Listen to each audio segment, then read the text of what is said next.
Okay, bail కోసం ఢిల్లీకి వెళ్లి సోనియా గాంధీ కాళ్ళు పెట్టుకున్నాడు పులివెందల పులి. అవునా కాదా? నేను చెప్పలా, వాళ్ళ చెల్లులే చెప్పింది. నిన్న మొన్న షర్మిల గారే చెప్పారు. వాళ్ళ ఇంటిలో ఉండే రహస్యాల్ని వాళ్లే బయట పెట్టే పరిస్థితికి వచ్చారు. ఈ విషయానికి సమాధానం చెప్పమంటున్నాను. అది అయింది. మీరు ఎందుకు ఈ విషయాలు చెప్తున్నారంటే ప్రతి ఒక్క ఇంటిలో చర్చ కావాలి.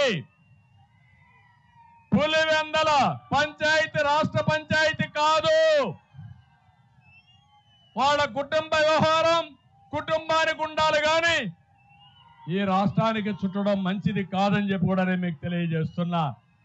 తర్వాత ఎన్నికలు వచ్చాయి. ఎన్నికల్లో బాబాయిని చంపింది ఎవరు తమ్ముళ్ళు అని మిమ్మల్ని అడుగుతున్నా. నాటకాలు గుర్తున్నాయని మిమ్మల్ని అడుగుతున్నా.